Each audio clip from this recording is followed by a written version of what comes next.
Well, good afternoon, everyone. It's a pleasure to see so many people gathered about. For those of you that I have not met, my name is Colonel Tobias Lear. Uh, Tobias Lear is fine. Well, Colonel Tobias Lear. I've known the General and Mrs. Washington for what, 12 years now. And for 7 of those 12 years, I was his private secretary, which is a position that required that well, as the general said, Mr. Lear will consort with the company that I keep. And so that required that I actually live with the General and Mrs. Washington in their household. And at the general's suggestion, I also took all my meals with the family at their table. And that lasted for the 7 years that I was his private secretary. I am sure, just judging from the number of people here, that there are a good number of you that are Virginians. And that's something that we have in common, because I'm not a Virginian either. I was born and raised in Portsmouth, New Hampshire. I was educated at Harvard College and arrived to serve as the General's private secretary on the 29th May, 1786. So after the War for Independence. After the War for Independence, one of the things to keep in mind is that General Washington is arguably the most famous man in the world. And you can imagine, as he wrote to his dear friend, General Knox, he said, the sheer volume of correspondences that I receive justifies his having a private secretary, because he received all manner of letters from people. Some he thought were better suited to historians, but some would ask him questions to which he could not conceivably know the answer to. But he's General Washington, so he must. So they would write him and expect him to respond. And one of the rules of polite society is that if someone takes the time to write a letter, you take the time to respond to it.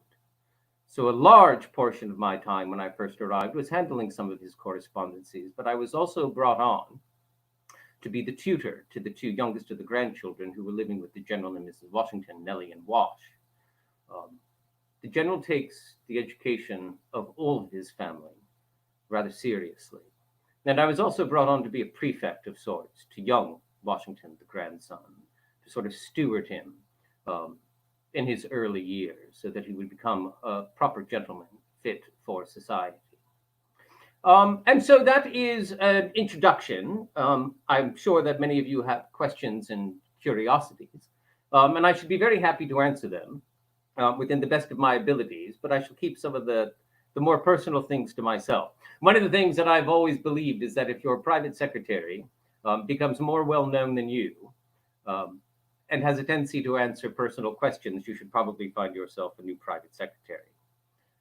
So let us see. What was one of the most challenging aspects of working as Washington's secretary? Well, my goodness gracious, that's a question that's more easily asked than answered. When I first arrived at the General's estate, one of the things that I was charged with doing were getting his finances in some semblance of order. Remember, during the War for Independence, he had been gone for 8 years. And I think by my reckoning alone, during the course of the War for Independence, he had lost probably some 10,000 pounds sterling, which is an extraordinary sum.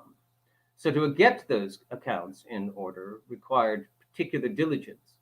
But also, one of the things that most people don't realize is that the world before the War for Independence was a different world, and there was a way of doing things.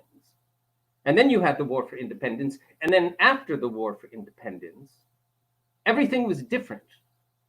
Things that before the War for Independence, which were once considered, proper, and this is the way things are done, and this is the way someone acts, and this is the way that someone behaves, and this is the way that someone talks, and this is the way that someone sits, this is the way that someone goes into a room. Do you belong in that room? Now everything was different. So a large part of the difficulties of working with General Washington at that particular time, particularly during his presidency, was knowing that there was no precedent and what was the best way of doing things. And then I suppose on a more personal level, Mrs. Washington doesn't particularly care for it when I talk about these things, but I can generally put it into context. was dealing with the education of his grandson in particular, young Washington. Um, the boy never truly applied himself to his studies. I think he suffered from that notion of being a Virginia prince, which is also something that Mrs. Washington's beloved son, Jackie, experienced as well. Reverend Boucher, who was tutoring the young lad, once wrote to Colonel Washington at the time that that boy seems to think he was born more to be an Asiatic prince than a student. And it's something that is unique amongst what have become known as Virginia princes, is that they have these massive land holdings and wealth that they will inherit. And so the idea of applying themselves to studies is something difficult for them to grasp. The general, I would write to the general frequently, voicing my displeasure at the rate at which his studies were going, and he would write back, and he said, "I know, but what can we do?" Because any remonstrances against the boy would really just upset Mrs. Washington to no end. So we did the best that we could possibly do under those circumstances. I mean, he's a delightful boy. He's a wonderful boy. He has every advantage in the world. It's just a question of whether or not will he apply himself in the way in which I think the general would wish that he would apply himself. Any other questions? Does Mrs. Washington, did you take diction or shorthand? How did you duplicate the letters you sent? Well, I didn't take diction and I didn't take shorthand. And yes, the general has a copy machine for letters in which copies would be made. It requires a special ink and a very, very thin paper. It takes a good deal of time, but it works rather effectively. When I first arrived, I should probably say that the first 5 months were somewhat difficult. When I arrived, the first day that I was to work for General Washington, I arrived somewhat late. If you know something about the general, you know that his particular disdain for tardiness. He's also not a man where you can read him easily at the very beginning. So for the first 5 months, I was really convinced that he disapproved of everything that I had done. But after those 5 months, we developed somewhat of a system, and it is a system of headers, which means when I would come down in the morning, he would already have written out, these are the letters that he wished written, to whom he would ascribe some thoughts on the matter, and then I would compose the body of the letter. And after that, things went swimmingly, and the more that I began to understand the general, his life, his finances, the easier it was for me to do all those things. So it was difficult from the beginning, but that is the general method that we had, was that method of headers. And when I say that there is a way in which one was expected to write a letter, one simply doesn't write a letter. There's a sort of a format that one applies. And it's something that the general takes, rather seriously. For example, the general is very fond of Lord Chesterfield's and the advice that he had given to his son. Lord Chesterfield is the English gentleman that essentially coined the term etiquette, as it were. The general purchased a copy of his advice when he was at the convention in Philadelphia, and to this day, I know he still has a copy of Lord Chesterfield's advice to his son. But one of the things that Lord Chesterfield writes to his son is that when you write a letter, there's a specific way in which you would do it, and he uses 2 examples. One, if you find out that a friend of yours has experienced great happiness, don't ever write, and I quote, "I wish you joy." On the other hand, if you find out that your friend has experienced a great tragedy, don't ever write, and I quote, "I'm sorry for your loss." Lord Chesterfield's reasoning was, if a gentleman cannot explain to a friend of his why he is happy for him or why he is sad for him, then don't say anything, rather than reduce it to a trite euphemism. And that is something that I know that General Washington, in particular, feels very strongly about in the way that the letters are written and the thoughts that they are conveyed. I suppose on a more humorous note, his niece Harriet, who was responsible for, after the death of his brother and her 2 brothers, she wrote him a letter during the presidency in which she was asking for a guitar. And she wrote to the general, President Washington at the time, And she said, "Dear uncle, everyone has a guitar. I should very much like to have a guitar. If you could send me the money for a guitar, that would be greatly appreciated. And I'm sorry that I couldn't take time to write a longer letter." And that was the gist of the letter.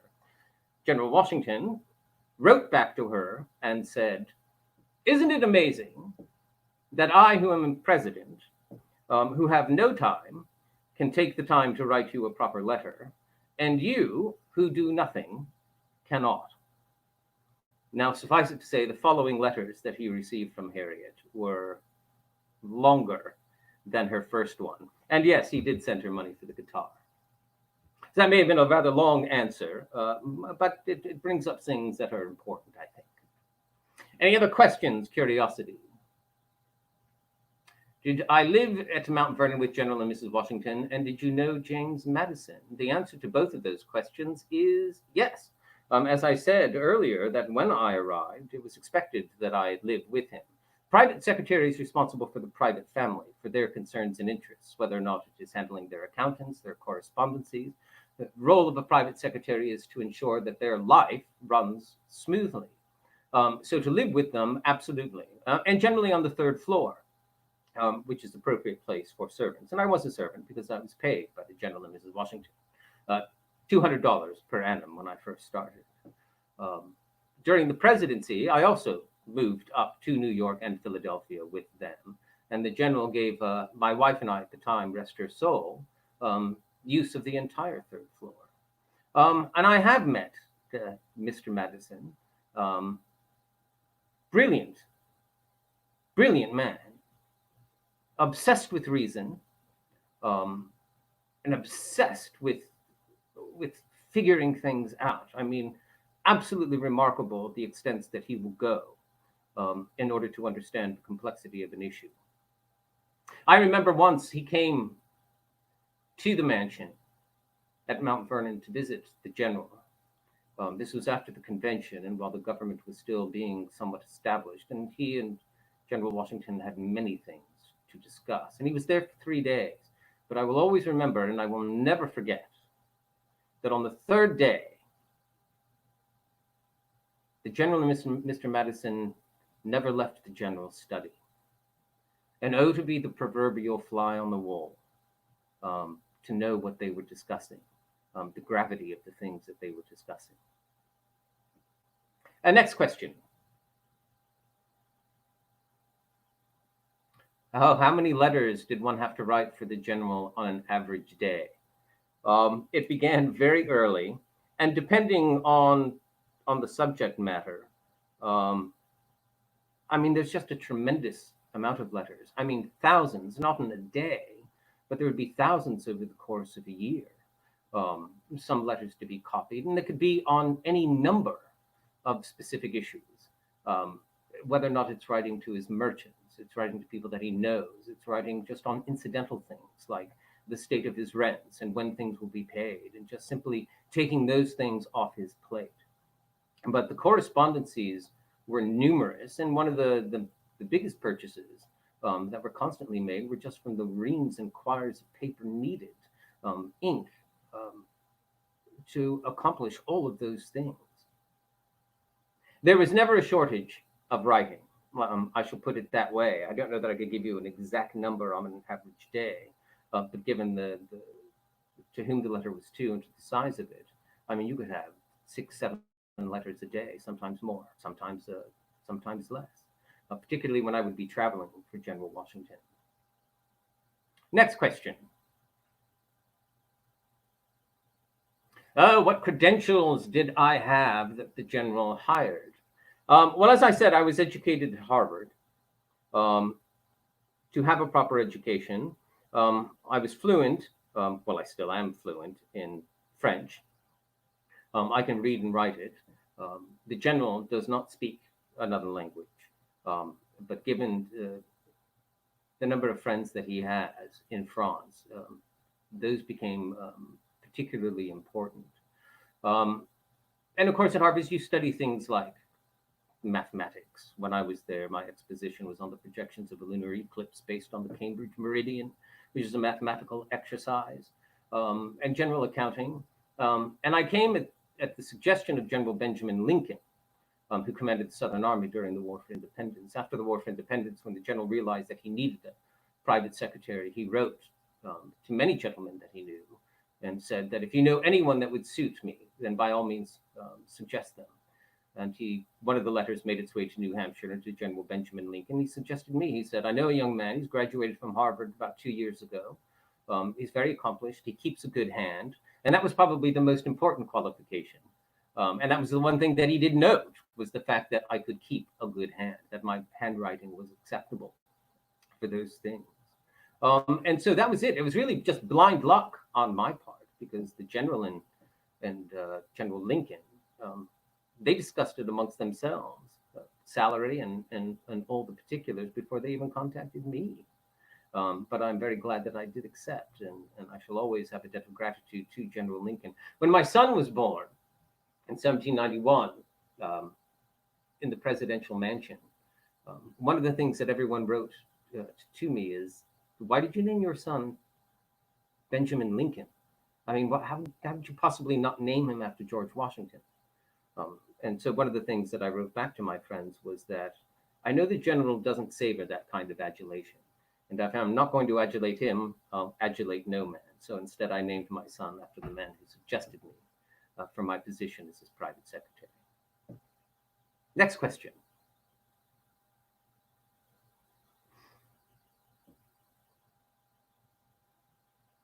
Can I talk about my marriage to Fanny Bassett? Frances Bassett was Mrs. Washington's niece, and she was one of Mrs. Washington's favorite nieces. She had been first married to General Washington's nephew, an absolutely delightful gentleman by the name of Major George Augustine Washington. Major George Augustine Washington died of consumption the same year that my first wife, Polly, rest her soul, perished in the yellow fever outbreak in Philadelphia in 1793. I'd known them years before when I was living at Mount Vernon. And so we were very well acquainted. She had 3 children with Major George Augustine. She would write to me frequently, since I was bringing up the 2 youngest of the grandchildren, her children, Nellie and Wash. She would write to me frequently asking how they were doing, to make sure that they don't forget their mama. And she would write to me about things that were going on in Alexandria. She wrote to me during the presidency, when she was living in Alexandria, when she had been widowed. She ran a butter making business. And she would write to me, and she would ask that if I could send her a federal butter mold in the shape of the federal seal, that she thought that maybe then she could get the price for her butter, that she hadn't up until that point.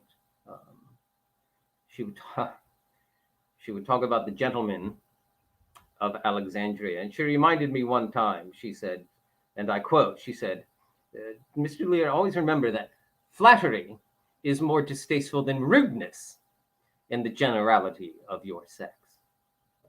So we were very much well acquainted, and it just seemed natural. I'd always had a deep affection for her. And now the affection just simply grew. We discussed our lives, our children's lives, our hopes for the future, and I had a mind to marry her. Absolutely beautiful. Her portrait hangs in the formal parlor of the General and Mrs. Washington's mansion. She, of course, wrote to Mrs. Washington, asking her thoughts on the subject. And Mrs. Washington wrote back that she didn't, as the general, she doesn't particularly like to get involved in the matrimonial matchings, particularly of her families, but she did say that she thought that I had every promise in the world. So we married, and the general gave us a lifetime lease on 360 acres of his river farm, which we call Walnut Tree Farm. I don't own it. I just hold a lifetime lease for it. But she had always been ill. Very much the same affliction, I think, that claimed her first husband. consumption. And so 9 months after we were married, she passed. General Washington wrote to me, interestingly enough, to go back to the idea of how one writes a letter. And his letter to me was, it's easy to think of the dispensations of providence as wise, immutable, and unchangeable, and to remember that nature will allow, for a time, our sorrows.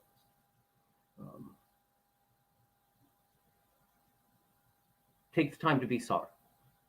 Take the time to be sad. But then one must move on. I suppose it requires a bit of stoicism. The great Marcus Aurelius, all men suffer, but not all men complain whilst doing it. And I was welcome at the mansion. Any time that I wanted, room was always ready for me. My partner in life was no more. But I shall always miss her. I have her 3 children that I'm still responsible for. I have the trust of River Farm that I have to maintain so that when the young men come of age, they inherit what they were left. But she was absolutely beautiful in every way, shape, and form. Any other questions?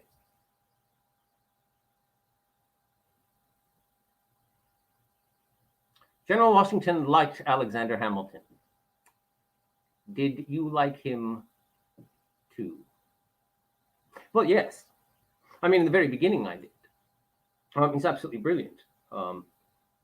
He's also very passionate and a tendency to be very emotional, but brilliant in absolutely every way. So yes, I do have a great deal of respect for General Hamilton. Now he is. I have a massive amount of respect for his relationship with General Washington, for the respect that General Washington has. When my first wife died in Philadelphia of the yellow fever, as I mentioned earlier, he served as one of her pallbearers, so there will always be a place of affection in my heart for him. Mr. Jefferson was too pallbearer for my wife. I sometimes say that's the last time that I saw both gentlemen congenial to each other. But yes, I do have a great deal of respect for Colonel Hamilton. I wrote to him frequently on behalf of General Washington, clarification on certain matters. So yes, I do. I would say now, at this later stage, my disagreements with him would be purely political. I'm not necessarily sure that I agree with many of his ideas or the way that he went about some of his ideas. But I also believe, as Mr. Madison does, that political disagreements between gentlemen should never interfere with the friendship. The next question.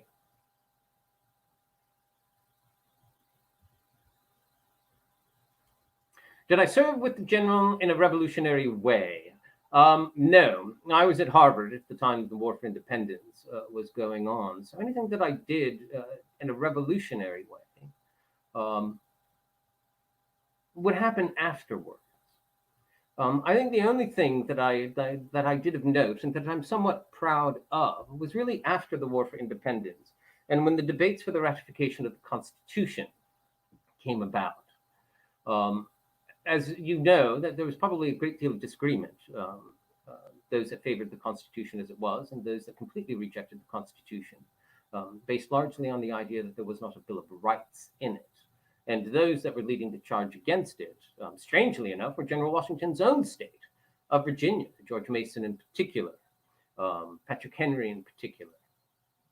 And I remember, just simply because I was aware of the conversations that were going on, that many of the disagreements, particularly the disagreements that Mr. Mason had with the Constitution, no Bill of Rights, the role of Vice President, et cetera, et cetera, et cetera, most of those debates were happening with him and other learned gentlemen.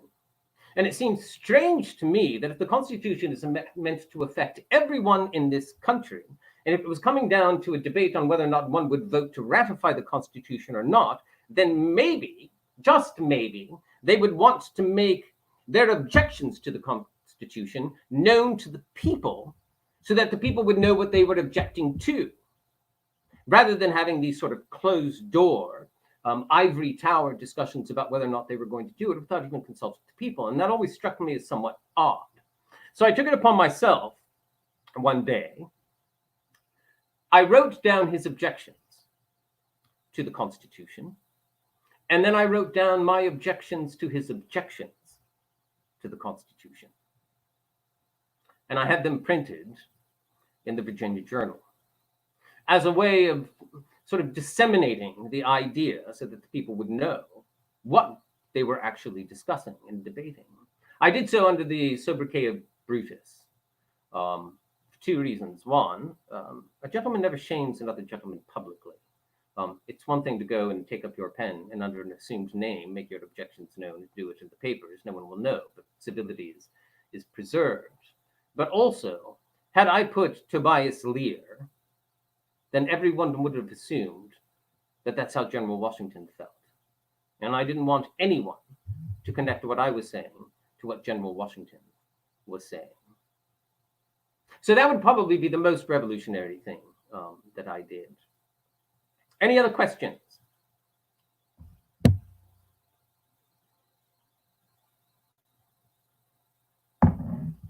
Well, let us see.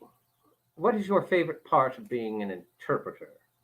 Well, goodness gracious, I think that would probably be a question better addressed to Matt rather than Tobias Lear. So with that, sort of the veil is lifted, as it were. And so what's your favorite part of being a character interpreter? Boy, that's a question that's more easily asked than answered. Character interpretation is sort of a way of bringing humanity, in one way, to an entire time. And so it's a never-ending. I've been doing this for close to 30 years, and one of the things that I've realized is, boy, I don't know anything. There's always so much more to learn. And the people that you work with are absolutely brilliant. To be able to work with historians in particular, prominent historians, to sort of craft these narratives, craft these stories, put everything into context, help people understand, come to terms with their understanding.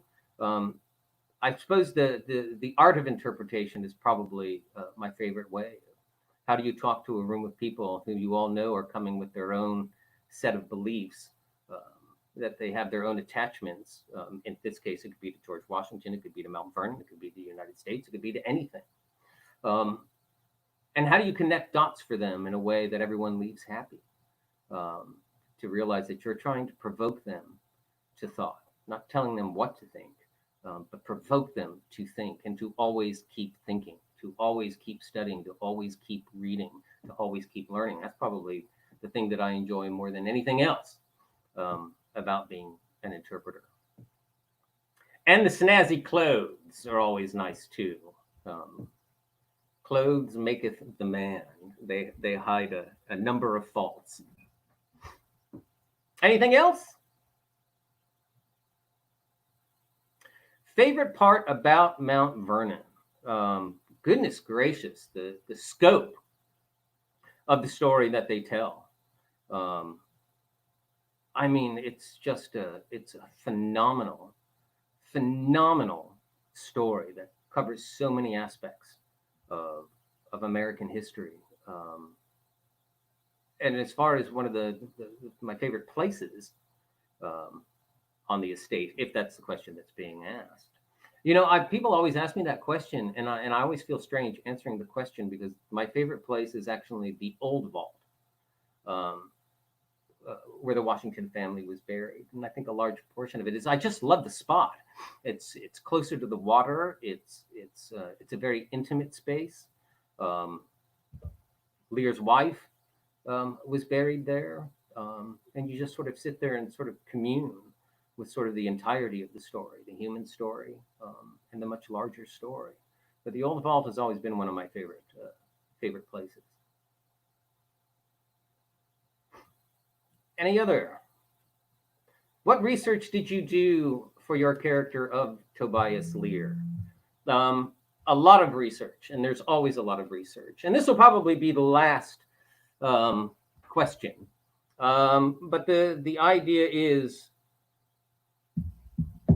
there's one biography of Tobias Lear, and it's okay. It's not particularly well cited, but it's a good overall understanding of Tobias Lear, and it covers all aspects of his life.